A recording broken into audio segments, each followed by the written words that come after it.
नमस्ते अस्तु आयते नमो अस्तु परायते नमस्ते प्राणतिष्ठत आसीनायोतते नमः आसीनायोत ते नमः। ओम शांति शांति शांति। केंद्रीय आर्यवक परिषद के तत्वाधान में भ्राता डॉक्टर अनिल आर्य जी की सन्निधि में, संचालकत्व में, संयोजकत्व में चल रहा ये कोरोना से ही पूर्व का कार्यक्रम बहुत ही सुंदर और मधुरता के साथ, दिव्यता, भव्यता, सभ्यता के साथ चल रहा है। सभी ने बहुत ही सुंदर, मधुर, प्रेरक और मुझे ब्लेसिंग्स के रूप में, आशीर्वाद के रूप में स्नेह स्नेह करते हुए, स्नेह देते हुए अच्छे अच्छे, प्यारे प्यारे, मीठे मीठे बधाई गीत भी सुनाए। ईश्वर भक्ति के भी और ऋषि दयानंद की भक्ति के भी गीत हमने सुने आज। सभी माताओं को वंदन करती हूँ, सभी भाइयों को वंदन करती हूँ और समस्त जुड़ी जनता, जनार्दन जो जहाँ से भी जुड़े हैं, सभी मेरे अपने परिचित, परिजन, प्रियजनों को, सभी को मैं अपना नमन, वंदन, अभिनंदन करती हूँ। और मेरा जो आज का विषय है, मनवारे चल उस पार, उसकी ओर आती हूँ। जब सभी बधाई दे रहे थे तो मैं सोच रही थी कि आज तो बधाई का कार्यक्रम हो गया ये, और भाई जी की इतनी उदारता है कि उन्हें पता है कि इनका समय है और इतने बजे से शुरू होना है, लेकिन फिर भी सभी को बोलने का अवसर दिया। ये मैं इनके लिए कृतज्ञ हूँ, अपनी कृतज्ञता ज्ञापित भी करती हूँ कि एक कार्यक्रम को एक खुशनुमा कैसे बनाया जाए, कोई इनसे सीखे। तो सभी को धन्यवाद भी देती हूँ, सभी को नमन भी करती हूँ और अपने विषय की ओर आती हूँ। जैसा कि जनक माता जी ने भी गीत की मेरी, जो मेरा मन विषय था उसके अनुरूप पंक्तियाँ गाईं, और बाद में सबसे अंत में रजनी जी ने भी बहुत अच्छी पंक्तियाँ सुनाई छंद के रूप में। मैंने भी ये छंद कई सारे इसके ऊपर लिखे हुए हैं, पर अभी समय नहीं है। दूसरी बात, ये जिस मोबाइल से मैं कर रही हूँ वेबिनार, इसी मोबाइल में वो गीत हैं, छंद हैं मेरी। प्यारे भाइयों बहनों, विषय कह रहा है मनवा रे चल उस पार। किस पार चल मनवा? तो कहा उस पार चल जो तेरा अपना घर है, जो तेरा अपना अयन है, वहां चल। तो बोले क्या ये जो संसार है वो तेरा घर नहीं है? तो कहा बिल्कुल है, घर तो है तेरा, लेकिन इस संसार में तू भटका हुआ रहता है। इस संसार में तू भटका हुआ रहता है, तू भ्रमित होता रहता है, तू अज्ञान कष्ट क्लेशों में घिरा रहता है, तू ताप संताप को झेल रहा होता है। कभी तुझे सुख होता है, कभी तुझे दुख होता है। इसीलिए मनवा तू उस घर चल जहां पर एक भी कष्ट नहीं है, एक भी कलेश नहीं है। लेकिन तू पहुंचेगा कैसे, पार जाएगा कैसे? ठीक उसी तरीके से जाएगा। हमारे समक्ष, सभी के समक्ष एक उदाहरण है। जब नाविक की नाव के भीतर हम लोग बैठ जाते हैं तो नाविक क्या करता है, अपना चप्पू चलाता है और चप्पू चला करके धीरे धीरे करके उस मंजिल तक पहुंचा देता है, उस नदी को पार करा देता है। ठीक इसी प्रकार से अगर उस परमपिता परमेश्वर रूपी नाविक को साथ लेते हुए और उस मन रूपी चप्पू को पकड़ते हुए, और हम सभी लोग इंद्रियां रूपी लोग, जैसे कि एक मन के साथ साथ सभी इंद्रियां चल पड़ती हैं, ठीक इसी प्रकार से जब व्यक्ति चलना प्रारंभ कर देता है उस परमेश्वर की डोर को पकड़ते हुए, तो मैं ऐसा मानती हूँ कि परमेश्वर स्वयं ही अपनी नैया को पार करा देते हैं। नैया भी उन्हीं की, नाविक भी खुद, और हम सब भी बैठने वाले भी जो प्रभु के भक्त हैं, उस नाविक के जो बैठने वाले लोग हैं, उन सभी को पार करा देता है। लेकिन इसके लिए बहुत बड़ा साधन चाहिए। तो साधन से पहले हम समझना चाहेंगे जो बड़ा साधन है, जिसको चप्पू कहा जा रहा है, उस चप्पू को कहते क्या है? तो बोले वही हमारे शरीर में मन है, वही हमारा सबका चप्पू है। बहुत महत्वपूर्ण है, वो नाविक है, नाव है, नदी है, उसकी मंजिल भी है। लेकिन जब तक चप्पू ना चले तब तक नाव आगे ना बढ़े। और चप्पू किसके हाथ में? तो बोले ईश्वर के हाथ में वो चप्पू। तो बोले तुम कैसे चलोगे? जब उस चप्पू के साथ में उस नाव के भीतर बैठ जाओगे, उसकी नाव के भीतर बैठ जाओगे तब तुम बढ़ोगे आगे। तुम्हारा बैठना भी जरूरी। तुम्हें नाव तो मिल गई है, ये बहुत बहुत बढ़िया नाम मिल गई है, और तुम इसमें बैठे हुए भी हो, लेकिन अभी तुम्हारा जो मन है, मन रूपी जो चप्पू है, वो दिशा भटक गया है। कभी इधर चल देता है, कभी आप नाव को केंद्रित रखिए, जब मैं प्रवचन कर रही हूँ तो नाव को सामने लाइए। तो चप्पू कभी इधर चल रहा है, कभी उधर चल रहा है, हवा इधर से तेज आ रही तो इधर को जाता है। लेकिन जब वो चप्पू ईश्वर के हाथ में है, तो वो नाव को कहीं जाने नहीं देगा, वो बिल्कुल पार ले जाएगा और उसी अपने घर में बिठा देगा, जिस घर में वो आनंद पूर्वक रहता है। तो क्या वो इस संसार में नहीं रहता? बिल्कुल रहता है जी, संसार में रहता है, लेकिन संसार में आपको मिलता नहीं है वो। संसार में आपको मिलता नहीं है, लेकिन आप उसके चप्पू को पकड़ सकते हो, ये सुविधा उसने हमको दे दी है, परमेश्वर ने। तो हमारा क्या कर्तव्य बनता है? उस चप्पू को ही समझ लो सही प्रकार से, उस मन को ही समझ लो, जिस मन के सहारे से हमको पार जाना है उस नदी को। कौन सी नदी को? तो कहा जो पथरीली नदी है, अश्मंतीर यते सम्रबध्वम, ऐसी नदी के जिसमें कंकड़ हैं, पत्थर हैं, नुकीले नुकीले, वो भी बर्फीले बर्फीले, उसमें बैठ जाओ। और बैठ तो तुम गए उसमें, लेकिन वो बहुत चुभेंगे तुम्हें, बहुत चुभेंगे। तो क्या करो? इस मन के सहारे से इस मन को एकदम स्वच्छ करके चलो, हल्का करके चलो। इसमें तुमने बहुत कूड़ा कबाड़ भर लिया है, बहुत सामान इकट्ठा कर लिया है, उससे हल्के होकर के चलो। तो बोलो, फिर तुम आराम से अचक अचक हल्के हल्के पैर रखते हुए आप चले जाओगे, आपको कंकड़ पत्थर चुभेंगे नहीं।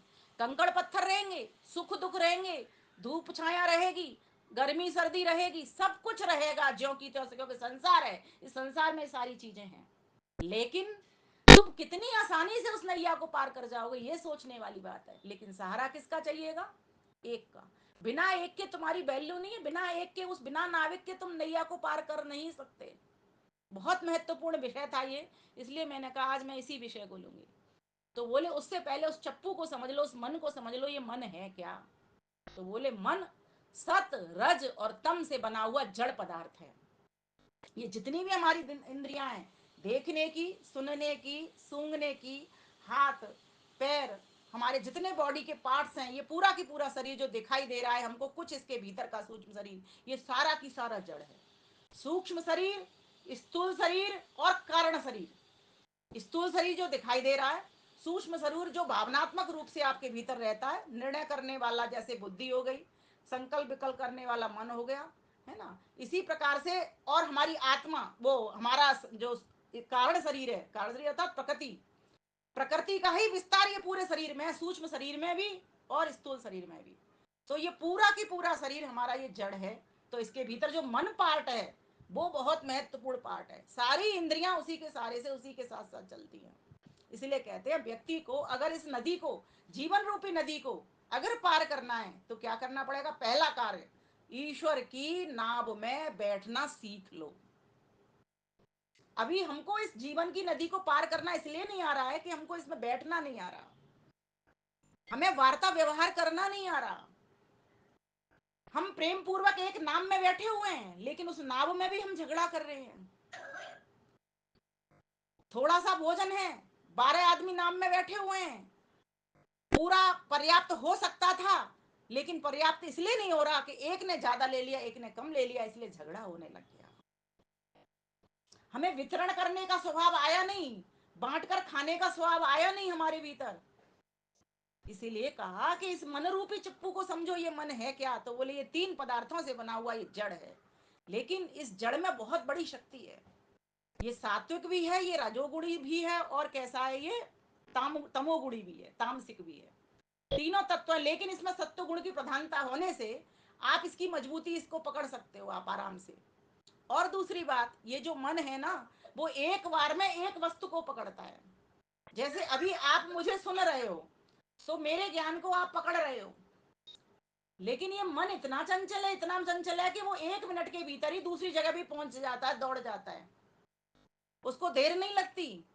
लेकिन जो आत्मा इस मन को पकड़ करके इस ईश्वर के सहारे से, अपना माइक बंद करेंगे तो मैं बोल पाऊंगी ठीक से, कोई भी नहीं खोले माइक को, सिर्फ श्रवण करिए, और जितना अच्छे से आप श्रवण कर पाएंगे ना, उतने अच्छे से आप धारण भी कर पाएंगे। श्रवण नहीं कर पाएंगे तो वो धारण भी नहीं होगा, फिर मेरा बोलना कोई मतलब नहीं रखेगा। इसलिए आज ये बहुत इंपॉर्टेंट विषय है, और आज मेरा जन्म दिवस है, मेरे भी लिए भी आत्मनिरीक्षण का विषय है कि मैं क्या इस नदी में ठीक प्रकार से इस नदी को पार कर पाऊंगी।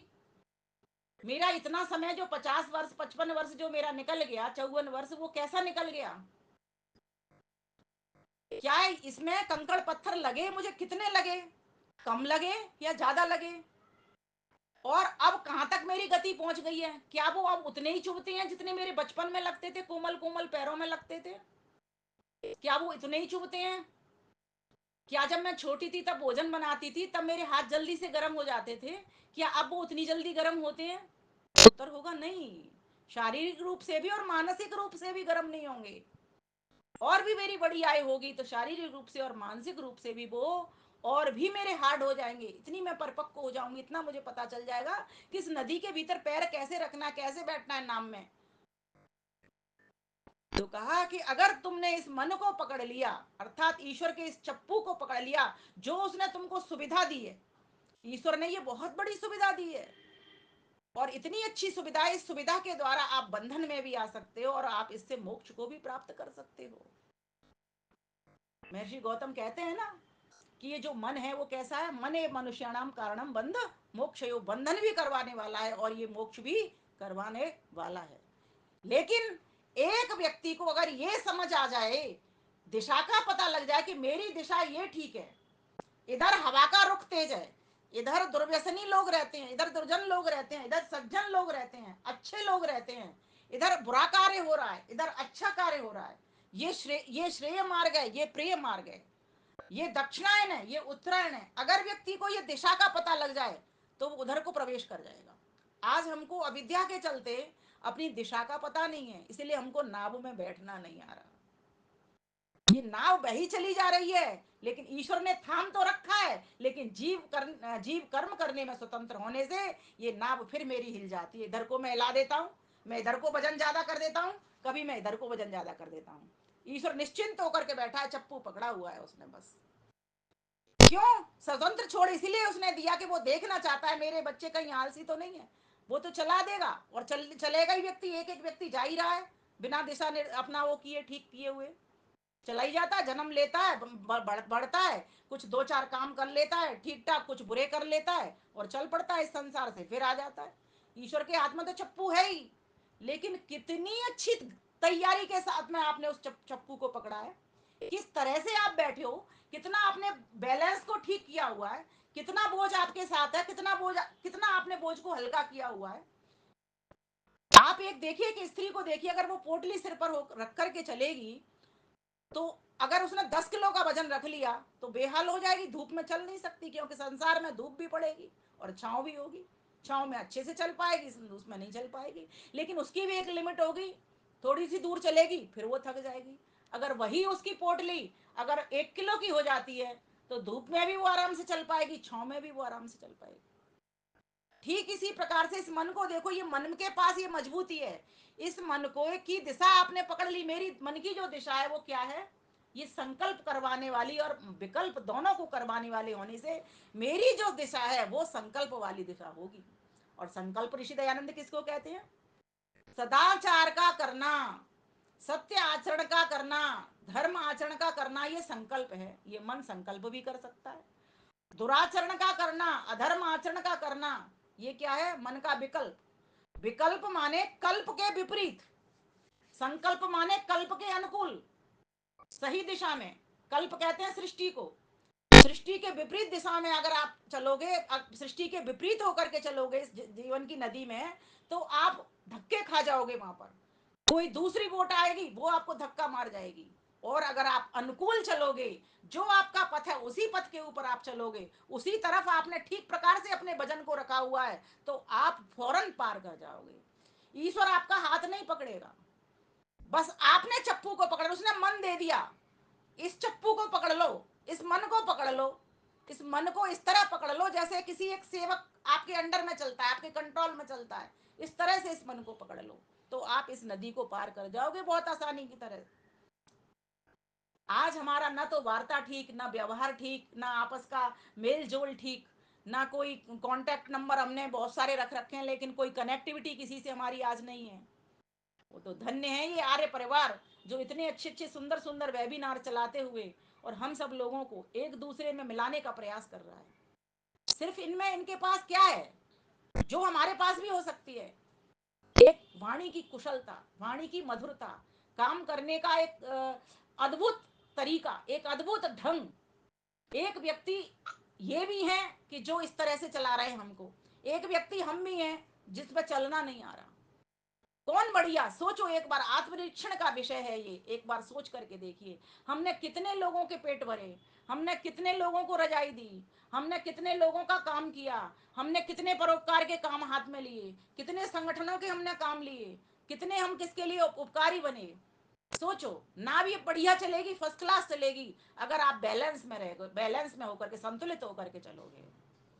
और अगर आप देखिए, आप चल करके देखिए, एक पैर को उठाइए, एक पैर को नीचे रखिए मेरे सामने सामने, आप गिर जाओगे।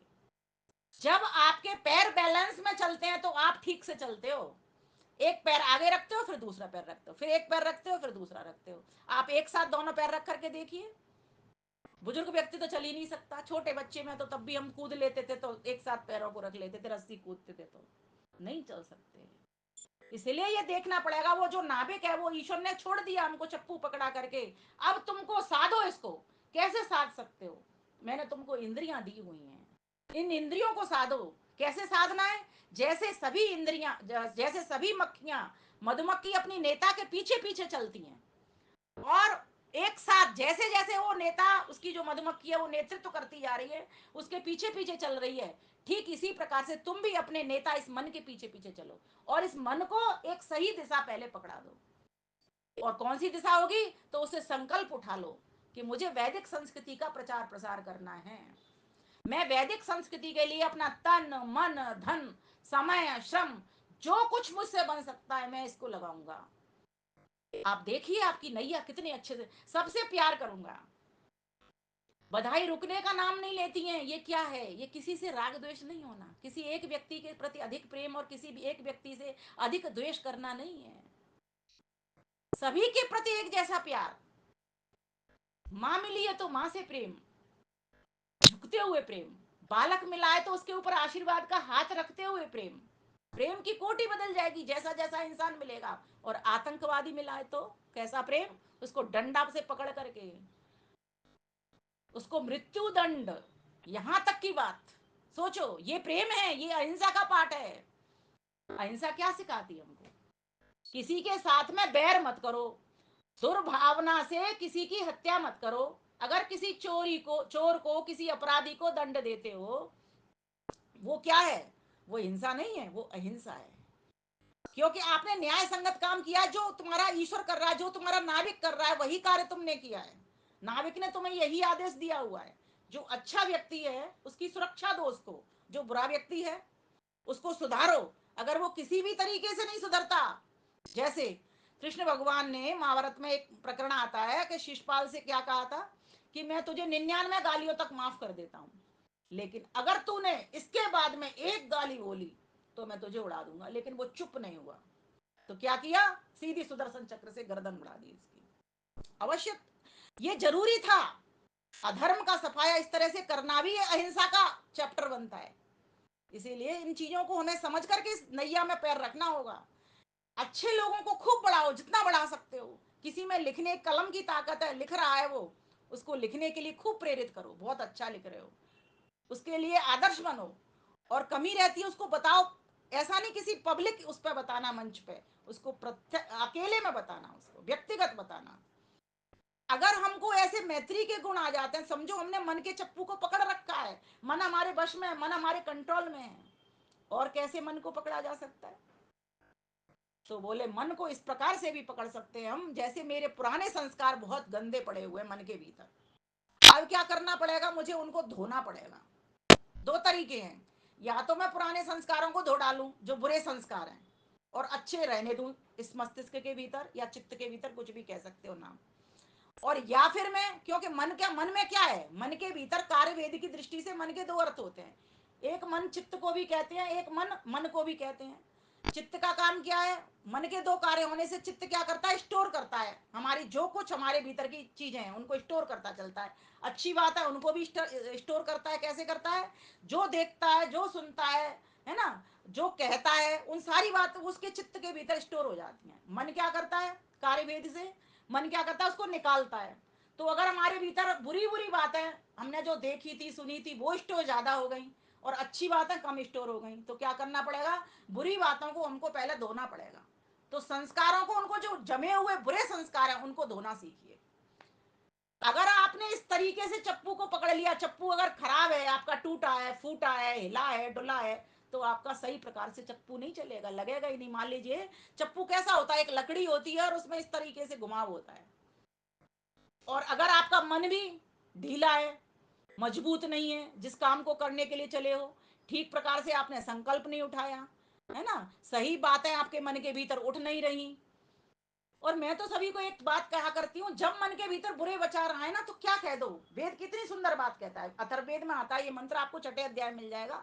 वहां पर वो कहता है, परोपे ही मनस्पाप किम संस्थानि संससी परे न त्वा कामये, परे न त्वा कामये, मुझे तेरी इच्छा नहीं है तो क्या कर?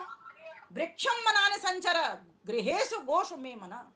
हे मेरे मन के पाप, मुझसे दूर हो जा। तू क्यों मुझे चलाने आ जाता है फालतू में? तुझे ज्यादा ही इतना चलने का मन है तो तू वृक्षों से लिपट जा, लताओं से लिपट जा। मेरे पास इतनी बुरी भावना लेकर के मत आए। सीधे जैसे ही मन के भीतर को विचार आए, बुरा विचार आए, सीधे इस तरीके से हड़प दो उसको। मुझे किसी से द्वेष नहीं करना और मुझे इतना राग भी नहीं करना कि कभी तो किसी, राग कब होता है? जब किसी से सुख मिलता है तो राग हो जाता है, सुखानुसई राग है। और द्वेष कब होता है? दुखानुसई द्वेष है। जब किसी से दुख मिलता है तो द्वेष हो जाता है। ये महर्षि पतंजलि हमको समझाते हैं। तो कहा गया कि इस राग द्वेष से मुझे मुक्त करवा दो प्रभु।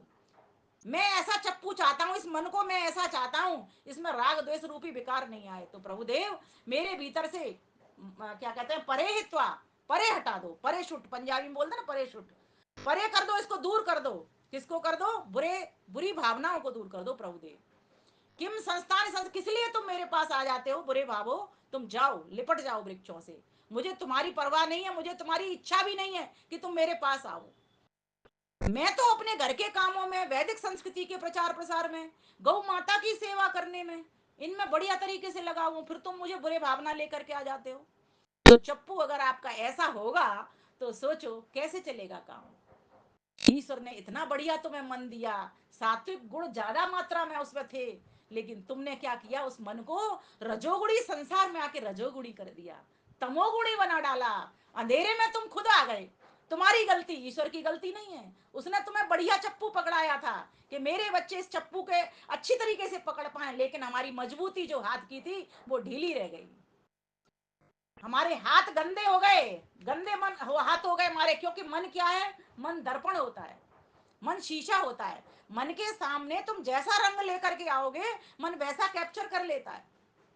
मन की ग्रेस्पिंग पावर मन के सामने, जैसे शीशा के सामने काला रंग ले जाओ तो काला दिखा देता है, लाल रंग दिखा दो लाल दिखा देता है। इसी प्रकार से इस ये मन है ना, मन के सामने तुम जैसी वस्तु रख दोगे, जैसे भाव लेकर के आओगे, वही ये मन तुमको दिखा देगा।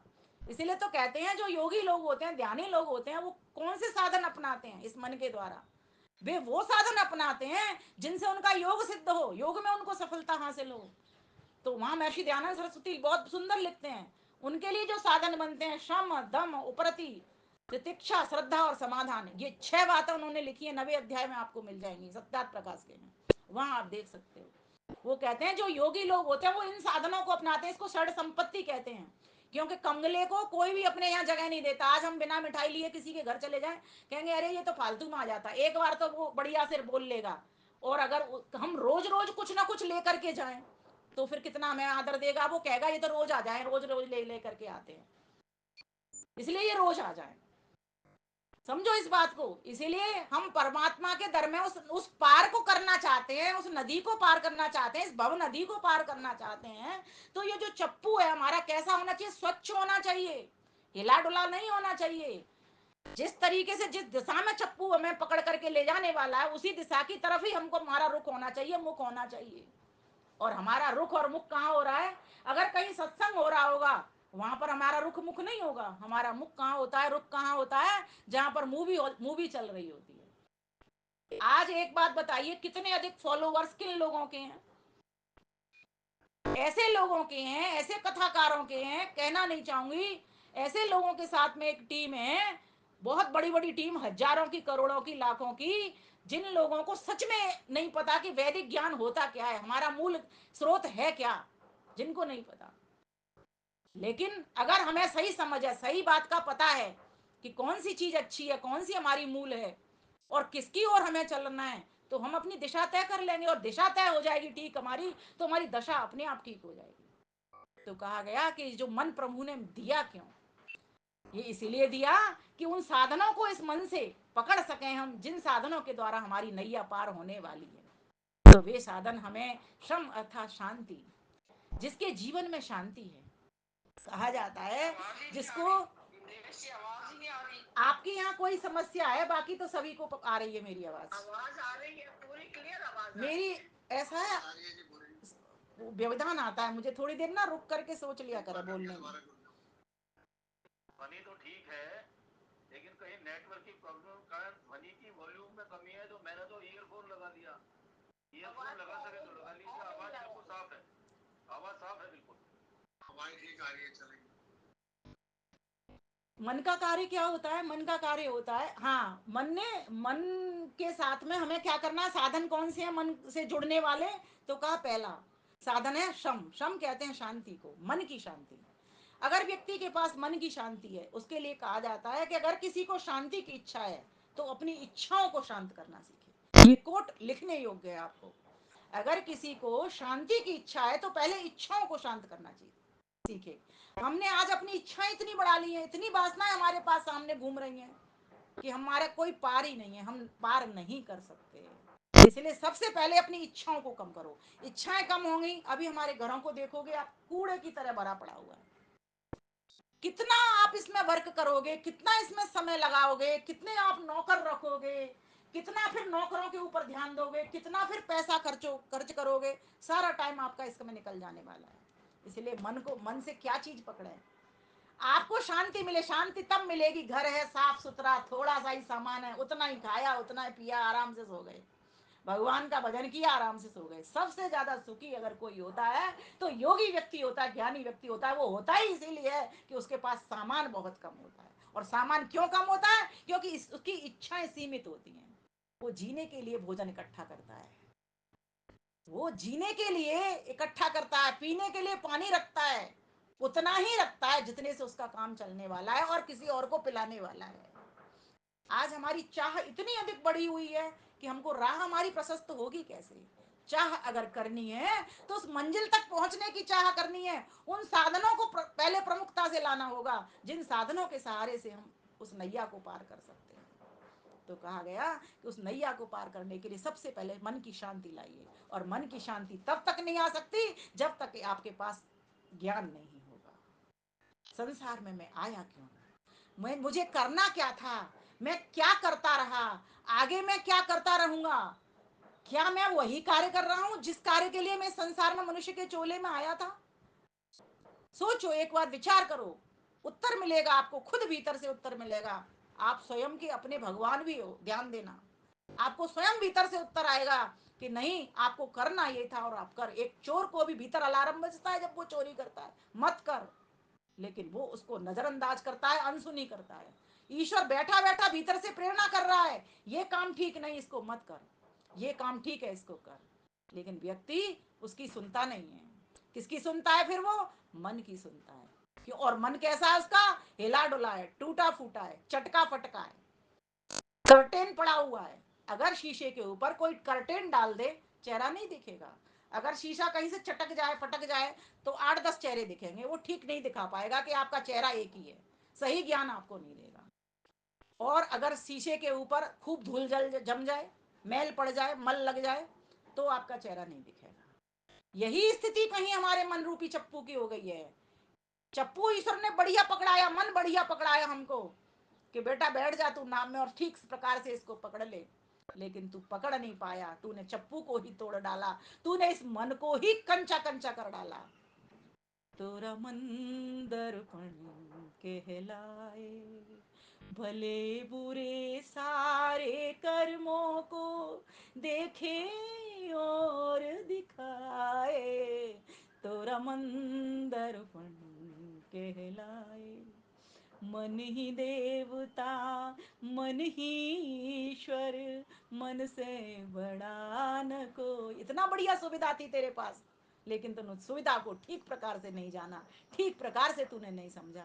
जिस एक मन के द्वारा तू इस ईश्वर को प्राप्त कर सकता था, तू ये जो मन है व्याकरण की दृष्टि से ये भी नपुंसक लिंग में आता है, और ब्रह्म भी व्याकरण की दृष्टि से नपुंसक लिंग में आता है, और ये दोनों आपस में मिल सकते हैं समान धर्मिता से, लेकिन तू इस मन के द्वारा उस ब्रह्म से मिल नहीं पाया।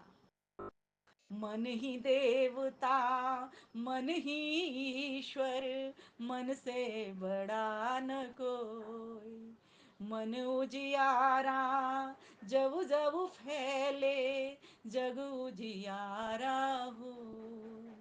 इस उजले दर्पण पर प्राणी, इस उजले दर्पण पर प्राणी धूल न जमने पाए, तोरा मन दर्पण कहलाए, तोरा मन दर्पण कहलाए। सुख की कलियां दुख के कांटे, मन सबका धार। मन से कोई बात छुपे ना, मन के नयन हजार।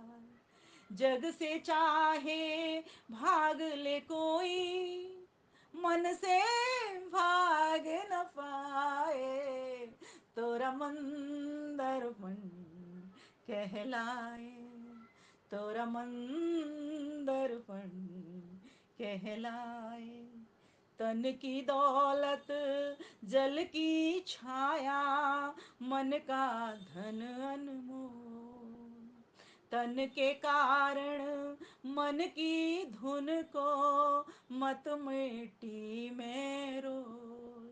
मन की कदर भूलने वाला, हीरा जन्म गवाए, तोरा मन दर्पण कहलाए, तोरा मन दर्पण कहलाए। इतना सुंदर तुझे मन मिला, तूने चटका डाला, तूने फोड़ डाला, तूने राग द्वेष की भट्टी में जला डाला। रे नर, अब तो तू समझ जा, इतना स्वच्छ दिया था, कोरी स्लेट थी, तू इस पर अच्छे वाक्य लिख सकता था, ध्येय वाक्य लिख सकता था, आदर्श वाक्य लिख सकता था, प्रेरक वाक्य लिख सकता था। तूने इस स्लेट के ऊपर क्या लिख डाला? तूने इस स्लेट के ऊपर किलकिल कांटे जैसे, एक अबोध बालक को पता नहीं है क्या लिखना है, वो किलकिल कांटे, इधर से रंग उधर से रंग, पूरी स्लेट को भर देता है, लेकिन एक अक्षर भी उसके ऊपर नहीं पहुंच पाता। तुझे भरना था, तुझे महक वाले फूलों से इस मन को सजाना था, तूने राग द्वेष से दूर जाना था, प्रभु के गुण कर्म स्वभावों को सामने लाना था। एक भी क्लेश में नहीं रहता ईश्वर। क्लेश कर्म विपाकाशयो अपराम निष्ठा पुरुष विशेषो ईश्वर। क्यों? लेकिन क्यों कि तूने अथा तो ब्रह्म जिज्ञासा, तूने ब्रह्म की जिज्ञासा उठाई नहीं कि मैं आया किसी लिए, तू जान ही नहीं पाया, तू समझ ही नहीं पाया, तुझे प्रयोग करना आया ही नहीं। तू कर सकता था प्रयोग बढ़िया, इसीलिए तू इस जीवन रूपी नदी में उथल पुथल होकर के चल रहा है। तेरी नाव हिचकोले खा रही है, कभी इधर कभी उधर, तेरा बैलेंस खत्म हो चुका है, क्योंकि तुझे पता ही नहीं कि नाव में बैठना कैसे है, नाव के लोगों के साथ बैठना कैसे है, उस ईश्वर से जुड़कर बैठना कैसे है, उसके चप्पू से जुड़ करके उसके चप्पू को पकड़ करके बैठना कैसे है, तू समझ ही नहीं पाया। इसीलिए अभी उसी नदी में बार बार भंवर आ जाती है, तुझे इधर ले जाती है, फिर भंवर इधर से आती है, इधर ले जाती है, तू बार बार 84 के चक्कर। 84 एक अलंकारिक मात्र भाषा है, हमें नहीं पता कितनी हमारी कितना, मतलब इससे ये अंदाजा लग जाता है 84 का चक्र कहते के साथ ही कितनी योनियों में हम गए, कितने हमने माताओं के आंचल पिए, किसके सहारे? इस मन के कारण।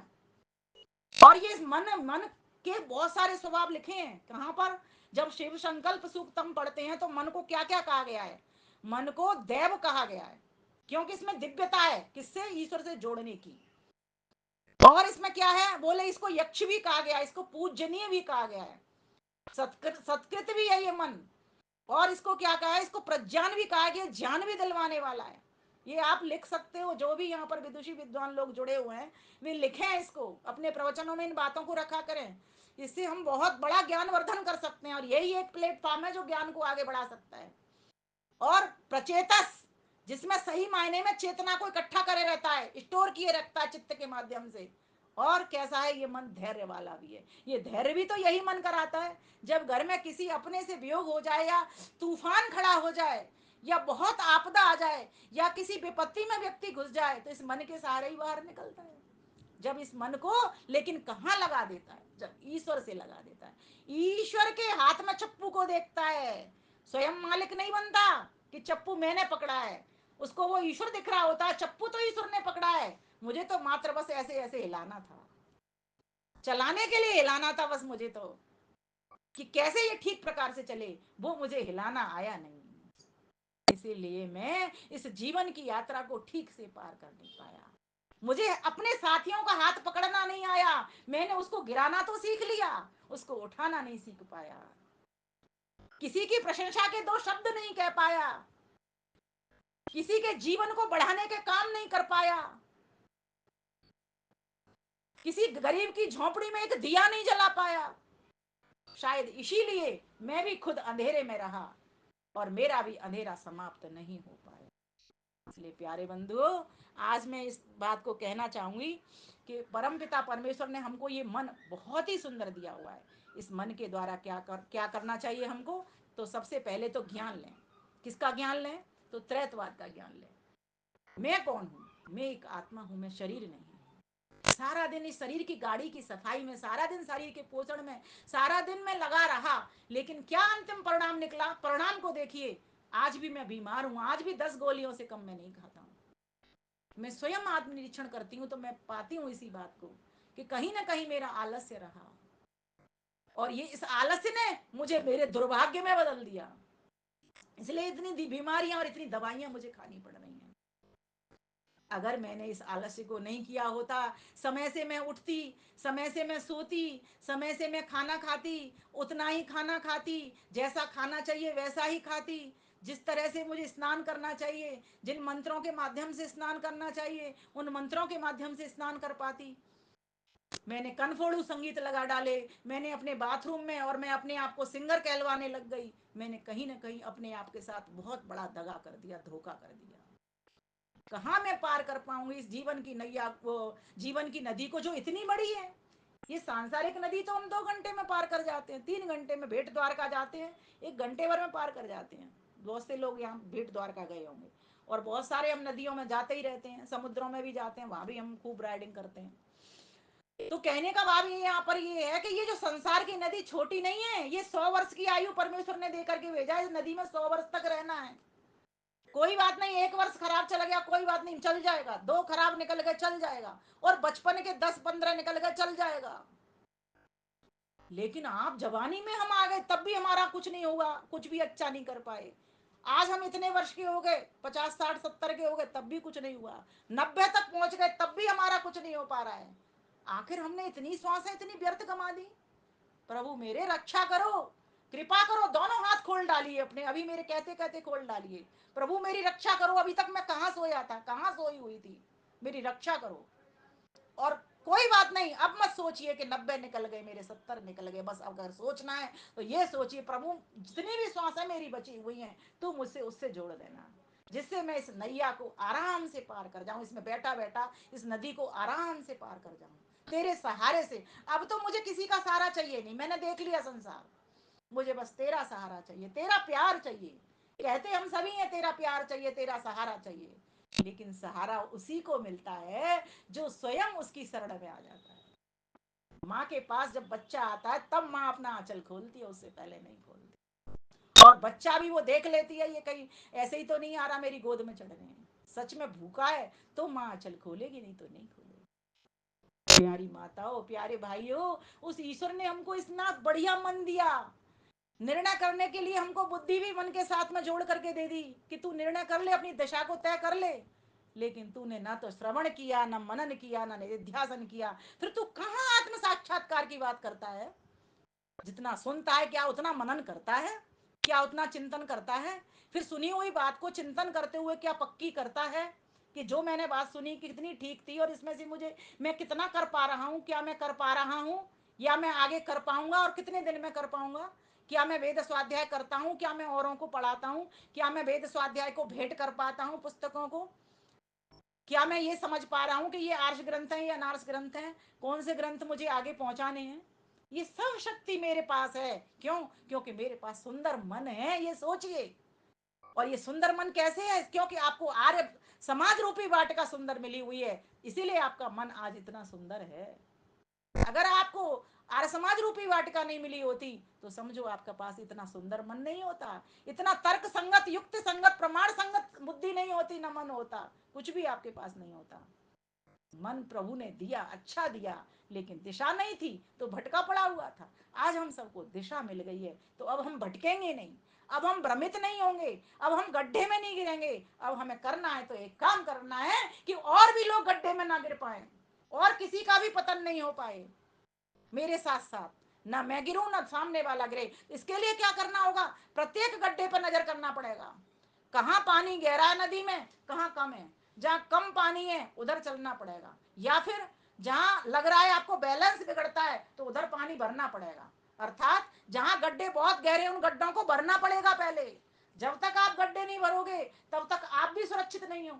कहीं केले का छिलका पड़ा हुआ है, आप सोचते हो मुझे क्या करना, मैं तो पार कर गया, ठीक है। जब फिर आप लौट करके उधर से आए तो आप ही फिसल गए। आपने तो सिर्फ एक एक दिशा देखी कि आप मैं वहां तक निकल गया, बस इसको पार कर गया, मैं नहीं गिरा। लेकिन अगर आपके मन में ये भावना आती कि मैं तो बच गया लेकिन दूसरा व्यक्ति भी बच जाता, पहले ही केले के छिलके को उठा करके सड़क के पार से रख दूं तो मैं नहीं गिरता और वो नहीं गिरता, दोनों सुरक्षित हो जाते। आज हम गलती कहां कर रहे हैं? हम यही गलती कर रहे हैं, कोई भी कहीं भी कोई बुराई दिख रही है, पर्दा डालो बस उस पर। अरे पर्दा तो डाल दो, क्या वो बुराई खत्म हो पा रही है वहां से?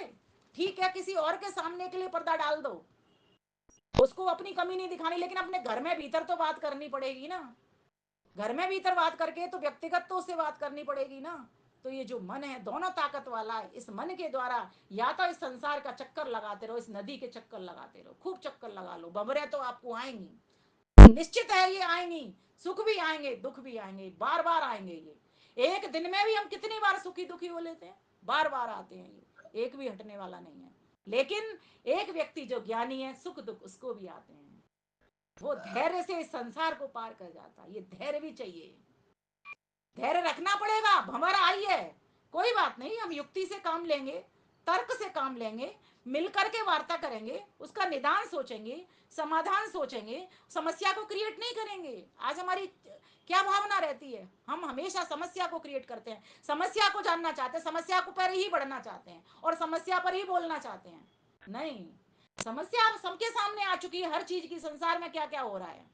लेकिन समस्या का जो व्यक्ति समाधान निकालता है, समाधान की ओर बढ़ता है और दूसरों को भी समाधान सिखाता है, समझो वही ठीक प्रकार से मन से सही काम ले पा रहा है और वही अपनी मंजिल को पार कर पाएगा और मंजिल तक पहुंच पाएगा। इसलिए संसार की नदी बहुत टेढ़ी मेढ़ी है, इसमें बहुत भंवर हैं।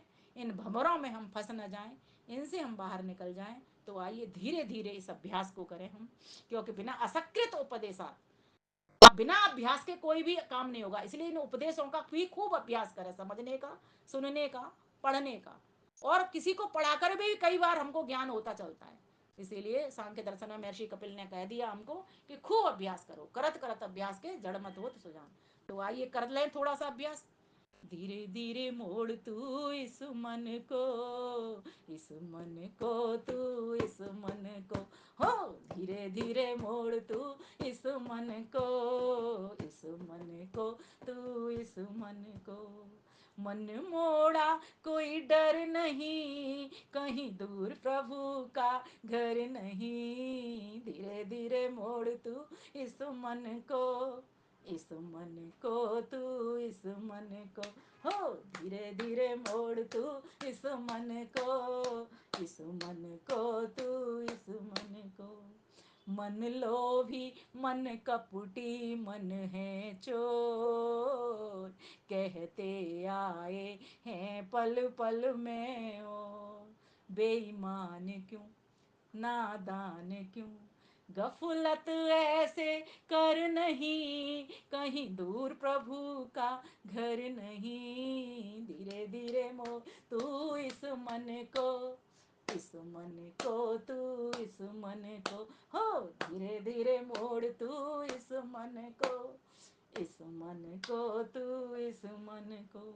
जप तप तीरथ सब होते बेकार, जब तक रहते मन में भरे विकार। यह जान ले यह मान ले, होना है विचलित नहीं, कहीं दूर प्रभु का घर नहीं। धीरे धीरे मोड़ तू इस मन को, इस मन को तू इस मन को, हो धीरे धीरे मोड़ तू इस मन को, इस मन को तू इस मन को।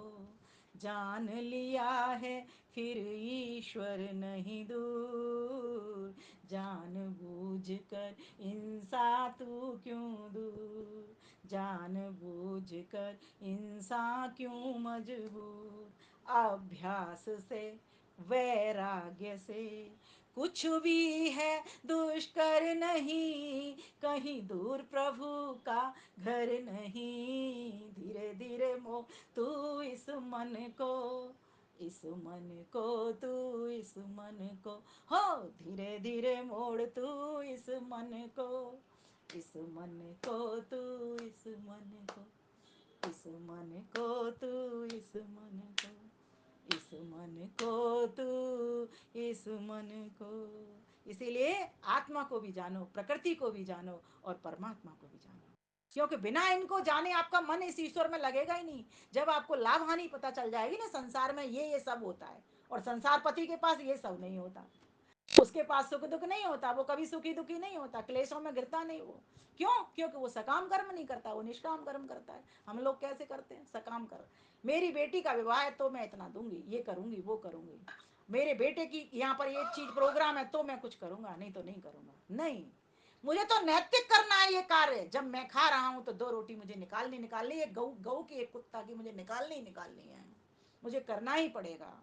और संसार पति के लाभ को जान करके तीर्थों को भी जाना। तीर्थ कहते हैं सदगुणों का नाम तीर्थ होता है, जैसे क्षमा हो गया, दया हो गया, विषय फिर अधिक हो जाएगा, ये सब हमारे तीर्थ हैं जिनसे हम तर जाएं, वही तो तीर्थ होते हैं। गायत्री स्वयं एक तीर्थ है, गायत्री मंत्र का जप स्वयं में एक तीर्थ है। सदगुण हमारे जितने भी सदगुण हो सकते हैं, धृतिक क्षमा दमोस्तयम शौचम इंद्रिय निग्रह धीर विद्या सत्यम क्रोधो दशकम धर्म लक्षणम, ये सभी की सभी तीर्थ है हमारे, ये सब हमें तारने वाले हैं। ये सारे गुण हमारे भीतर होने चाहिए, इनको इनको अपनाए बगैर हम इस संसार सागर को ठीक प्रकार से पार तो ये हो जाएगा, लेकिन उस पार नहीं होगा जिस पार हम जाना चाहते हैं। हम तो ईश्वर के अयन में पहुंचना चाहते हैं, उत्तरायण में पहुंचना चाहते हैं, वहां नहीं हम जाएंगे, नदी के ही चक्कर लगाते रह जाएंगे। तो वो जो ईश्वर है वो सर्वरक्षक है, सच्चिदानंद है, उसके गुणों को भी जाने बगैर उसकी ओर ये मन जाएगा नहीं। इसलिए उसके सर्वाधिक लाभ को देख लें, संसार में जितना अधिक लाभ हमको मिल रहा है उस परमेश्वर से मिल रहा है। परमेश्वर के अलावा हमें किसी से, माता से पिता से भी कितना मिलेगा हमको? जब तक माता पिता है तब तक वो लाभ देंगे, कभी हमारी हानि भी हो जाएगी उनके साथ साथ रहते रहते, लेकिन ईश्वर से तो हमेशा ही लाभ मिलना है। 24 घंटे वो लाभ दे रहा है हमको, हम नहीं समझ रहे उसको। सोते हैं तब भी तो लाभ देता है, कौन सुलाता है? एक चिड़िया भी डाली के ऊपर गिरती नहीं है सोते वक्त, कौन सुला रहा है उसको डाली के ऊपर? कौन ये अनुमान दे रहा है उसको कि डाली के ऊपर सोना है तुझे और तू गिरेगी नहीं? कौन दे रहा है ये? वही ईश्वर ही है। तो सारे पशुओं की, पक्षियों की, सबकी चिंता करने वाला, सबको प्रतिक्षण, हर सेकंड, प्रति सेकंड लाभ देने वाला, सर्वाधिक लाभ देने वाला, सर्वपति, सर्वप्रिय पति, वही एक परमपिता परमेश्वर है। ये जान करके उसके चप्पू को पकड़ना है, उसके ये अनुभव करना है कि मेरे हाथ में चप्पू नहीं है, चप्पू मेरे प्रभु के आत्मा है, मैंने उसको फिर पकड़ा हुआ है। बीच में ये जो मन है ना, यही एक चप्पू है, और इसके सारे से पहले उसने ऊपर से पकड़ा, उसने हमको पकड़ाया और हमने उसको पकड़ा, बस ऐसे समझ लीजिए। जैसे ये जो पेन है ना, ये ईश्वर का हाथ हो गया ऊपर का, ये नीचे मेरा हो गया, और ये पेन, ये जो पेन पेन पकड़ में आ रहा है, ऐसे ऐसे ईश्वर ने हमको इस मन को पकड़ाया हुआ है। हमको क्या करना है, इस हाथ को सही तरीके से इस चप्पू को पकड़ना है, जिस दिशा में चलना है उसी दिशा में। ईश्वर का तो हाथ सर्वत्र है, ईश्वर तो सर्वत्र है, ऐसा हाथ नहीं है उसका, ये मैं उदाहरण के लिए बता रही हूँ। सर्वत्र होने से उसने सब जगह से पकड़ाया हुआ, हर किसी को पकड़ाया हुआ है, भारत वालों को भी, अमेरिका वालों को भी। लेकिन हमें क्या करना है, किस तरह से इस जीवन में व्यवहार करना है, किस तरीके से सद्गुणों को धारण करना है, किस तरीके से उसका भजन करना है, कैसी अपनी दिनचर्या बनानी है, इन सब बातों को हमें समझना पड़ेगा। उसके गुण कर्म स्वभाव को जान करके अपने जीवन को वैसा बनाना पड़ेगा जैसा जैसा वो है। क्योंकि दो समान तत्व मिलते हैं, समान धर्मिता से हम मिलते हैं। नदी में जल से जल मिलता है, जल से पत्थर नहीं मिलता, पत्थर अलग पड़ा है, जल अलग पड़ा है, लेकिन जल जल आपस में मिल जाते हैं। तो उसके गुण कर्म स्वभाव को अगर हम आर्य समाज के दूसरे नियम से समझना चाहेंगे, सभी के पास वो नियम होते हैं, उनके द्वारा अपने मिलान करते चले जाइए। क्या मैं सत्य बोलता हूँ वो सच्चिदानंद है, तो है ना, क्या वो चेतन, वो सर्वज्ञ है जो इतना सारा ज्ञान रखता है, क्या मैं उतना सारा ज्ञान रख पा रही हूँ? ठीक है, कोई बात नहीं, लेकिन थोड़े थोड़े अंश में भी रख पा रही हूँ? नहीं, उत्तर आएगा नहीं।